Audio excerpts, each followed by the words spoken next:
got Muay Thai, we got the rugby stuff. We know that obviously you took some dinks and bruises on rugby, Sure. 2.5 years. So Yeah. then, how did that how did the powerlifting thing start? How do we go into that? So I was younger Because I feel like and- everything you've done puts a strain in your body. So yeah, So it feels like at the end, like so far, like you were like Muay Thai, I everything that trained. kills me. Yeah. Yeah, and then it was like, that's it, I was defeated. Then rugby, 2.5 years, I was banged up. And then, but you know what? Now I'm gonna go into powerlifting, and this is gonna strongman, like, it's even yeah. worse. Yeah. So we're gonna definitely put even more strain on the body. Yep, So it feels like you got worn out by the other two. that's a good question. I don't know if physically was the wear, although I know because I broke a lot of things in rugby. I had 28 stitches to the face, concussions. Yeah. And that was never the reason why. In the sense of I didn't want. It's not that I didn't want that anymore. Is Yeah. that it took its toll, Yeah, and I had to exactly. make a decision. Obviously, yeah. So I was young and dumb, and I was actually once I got done with fighting, I had not too many years after I opened the gym, but I was already playing rugby. I was training for I was a competitive strongman, and I was a competitive powerlifter at the same time. So I would train strongman Saturday mornings and then go play rugby on like rugby matches and then go out drinking like an asshole. And I would do this all simultaneously because I was young and I had the energy. I was 29, 30. I loved it. But eventually, like you said, it just took its toll where I was like, what do I really want to be? I feel like the rugby training and strongman training are like counterproductive. Not Right at or all, wrong, no? actually. It depends on the intensity. To me, strongman training is probably the superior way of training in life because it still has the fundamentals like bench, squat, deadlift. But you're also training in all sorts of plane. We had an interview with Stuart McGill, who's a spine specialist. He said, one of the best ways to train is strongman because you're picking up odd objects, you're turning, you're carrying, you're moving weight. Right. It's just the intensity. If you're trying to be the strongest human being on the planet, that's unhealthy in anything you do. But if you train like picking up a sandbag, doing farmers, carrying something odd like a keg, this is just life skills. Like, yeah, I was about to say it's like manual labor. Yeah, it's Yeah. just life skills. Just- It's just- just like telling a farmer what just he's doing is heavier. wrong. Yeah, Yeah. it's just heavier and things that or are more pushing practical. your Right. your So limit. I did it. Now what's counterproductive is to train competitive strongman and competitive rugby. That doesn't make any sense. That's what I'm saying. Bad idea. Yeah. That's and maybe it's just semantics. If I also you're feel like doing- you're taking away from your conditioning. for sure. I'm Yeah. taking away of everything. Yeah. I'm just it's will that was carrying me and stubbornness and stuff like that. But eventually, I had to. Well, what did I really love? And I loved rugby, but I didn't love it as much as strongman. Yeah. That was the closest thing to fighting. First of all, I'm not a big team sports guy. I enjoy it, but I love solo stuff. I just like the responsibility. I love the glory. I love the challenge. I love the isolation of it. Well, can I say this? Mhm. I feel like when you say that, it's like saying rugby. There's like a plateau, right? You can win, Mhm. right? But then after winning, it's like strongman. You continue Sure. to push and push. It's like you want to see how. Like there's never a numbers. there's never a line, right? And then if sometimes like me and Paul were talking about this, like even if sometimes you get to that point where you're like not surpassing it, you know that if you continue to work, you're gonna get to that next level. There's always another. That's a very good point, and that's a great observation. The biggest W you can get in rugby, although you have great stories and you can have personal Experience adventures and experiences, is the W. In strength sports, is the numbers. the numbers. Yeah. And that particular thing, and eventually, obviously the journey is all that better. But when you say, "Hey, man, I deadlifted 700," or "I picked up or I pulled a truck," you're just addicted to that. Yeah. It never stops too. Never, Because you're like, oh, I 720. Well, now I want to get to 725, 730. And that's obviously the slippery slope of the strength athlete, and it makes a coach's life very difficult. But the athlete does what he does. But yeah, there was something I could chase, and I felt really good at it, and I Yeah. enjoyed it, and I had this kind of the same feeling I had when I would very close to what I fought was you're pushing yourself to the limit by yourself with something that's actually trying to fucking kill you, and Yeah. it's inhuman. Right, You're right. not supposed to lift this weight and pull this thing or pick up this thing, and I liked it. I liked Carry the these culture. boulders. You're not supposed to, Yeah. not like that. And I fell in love with it. And then powerlifting, I had 2 meets. I enjoyed it, but it was just boring to me. I like coaching it. It was not enough for me. And, it really was like going from, soccer to rugby. I don't even care about soccer that much anymore, even Yeah. though as a Colombian kid, that's all we have. But it's like once you taste that ability, it's very hard to be normal, quote unquote. I feel like for the strongman stuff, conditioning is important too, man. You. Because like when I saw Paul do like I grab one, I'm thinking, man, like you got to go grab one boulder, pick it up, then lift it up onto the thing, and it gets higher progressively. Yes. And then you're like, that's a lot of conditioning, bro. Because it doesn't matter how strong you are if you're tired. Like you know, right? Yeah. Does that make sense? Yeah, and look, so I like to live in the gray area, but I do say a lot of things that are black and white, and I know when, like I said, rugby's superior. I think strongman is the superior strength sport in the world. Yeah. That's just my opinion. Right. But also living the experiences.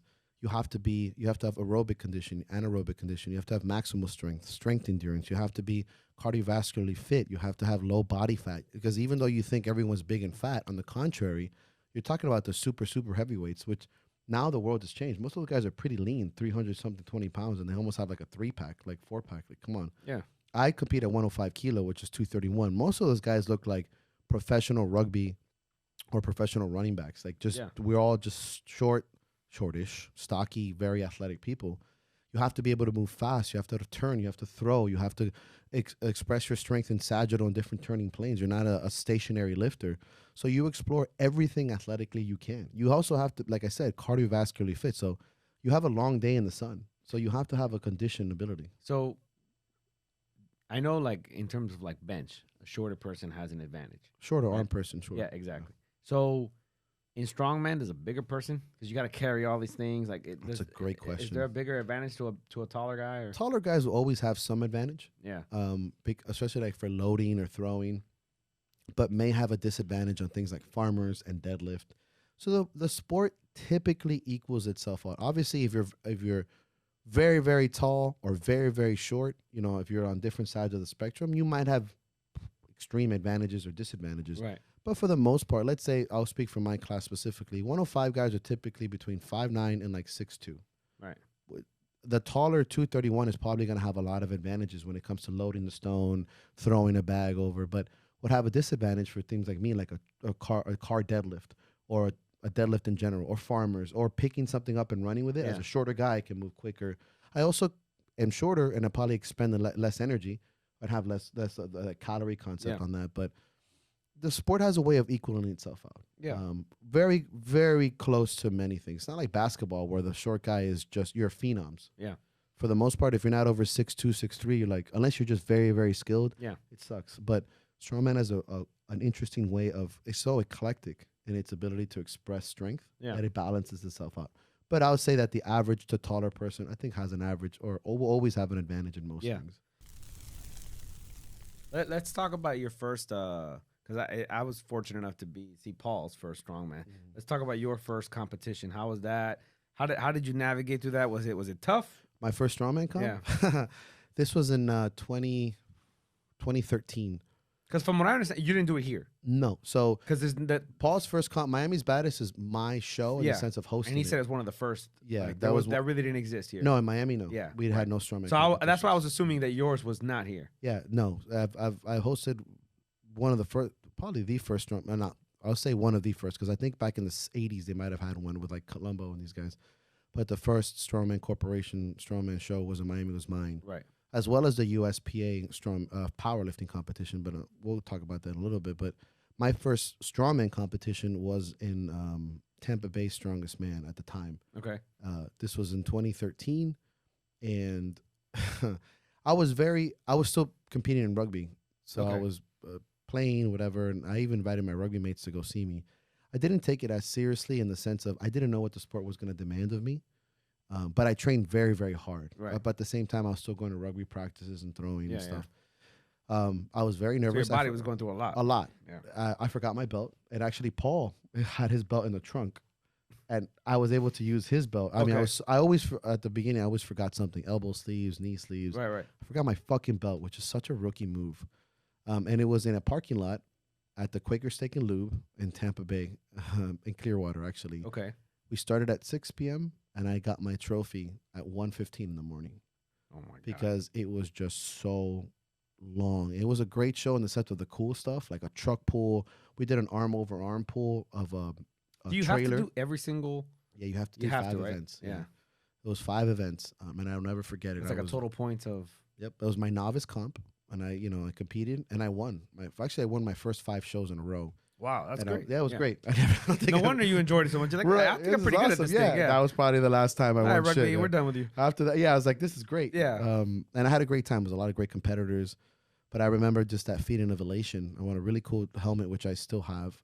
and that was my first competition. I was just in love. I had no fear of anything.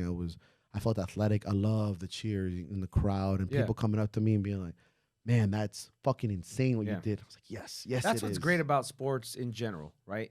The people that are cheering you on, they understand how hard it is Mhm. what you're doing because they Sure. can't do it, No, right. right? Like I'll sit there and I watch this shit and I'll be like, bro, listen, I admire that shit because I know I can't do that. Right. The same thing. It's like when I watch my first Highland games, which I do now as well every once in a while, and I see these guys throw these things. I'm just like, man, I'll go up to them after. I'm like, that is beautiful Yeah. what you just did. Because, yeah, you're right. You You can't do understand. it. Yeah, Yeah. you want to do it. Yeah, or you want to get like if you're training for that, you want to get to that Yeah. point. There's an admiration there. Yeah, I think that's and that was a beautiful feeling. And taking first in my first comp, and it was awesome. And I'll never forget that. So do you remember what the events were?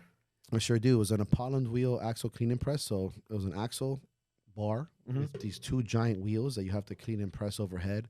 It was a car deadlift, which was a lighter car, but a lot of reps. I think it was like 20. I got like Are these cars 20. gutted or they're fully You pull them not from the motor side, from the back side, and then they load plates. like it's got the seats and Yeah, everything? yeah, in it's there. the whole this car. is full Yeah, weight, it's yeah. somebody parks the car and you Yeah. get these handles and you car deadlift. I think I had like 20 something reps. So it was light, but it was brutal. 20 reps? 24, I think, if I'm not mistaken, and I got second by 1 rep.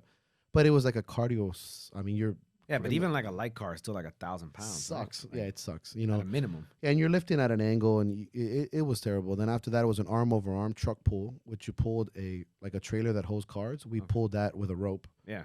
And then the last event was stone, like a stone ladder, like when they load it on the platform. Yeah. We, That's actually my favorite one for some reason. me too, I don't know until what I it is about tore my that. fucking bicep tendon. Yeah, I don't know what it it is about grabbing that thing and then just fucking. I just like watching it. Yeah. It's primal. Yeah. It's primal. It's like picking up a heavy rock, just so Yeah. fucking badass. And then like getting it every single how Yeah. how many typically is it? Four It levels? depends. Typically 4 to 5, anywhere between 48 to 56, sometimes 52 to 60. It depends. It all depends on the show. That's the thing with strongman. There's no general standard. Yeah. It's whatever the motherfucker wants to decide to do that day. Yeah, And you yeah. just have to be up, game for it, knowing the events a few months in advance. Did you throw up? No, I didn't. No. I was actually pretty good. Okay. I take a mean shit before, but that's about it. Are you eating before these things? I eat. Or are you on I an eat empty stomach? a decent breakfast Okay. during the events. Back then, I didn't have a strong understanding of nutrition, so I would eat like peanut butter and jelly sandwiches, Skittles, trash food, Twinkies, just for high glycemic stuff. As I do now, and I always tell my athletes now professionally, it's like you will perform as good as you eat. So if Yeah. you eat trash, it's probably not good for you. So we have I do protein powders and powdered carbohydrates. I do cleaner burning fasts like fructose and stuff like that. Yeah. I don't necessarily promote trash food because now the philosophy of the sport and the respect for it has evolved as well as the nutrition understanding. So Right. do you eat Skittles sometimes? Sure. When your glucose drops and you need that spike in energy because you're literally fainting almost and the brain runs on glucose, yeah. But for the most part, it's a different type of stuff. So I would eat like a good breakfast back then. Now I'll wake up and have a clean source of protein, like maybe lean beef or chicken and rice.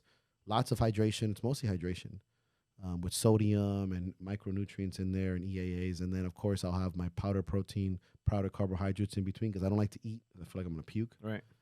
or take a poop, which is even worse. And I feel great after. I just keep feeding my body through liquids.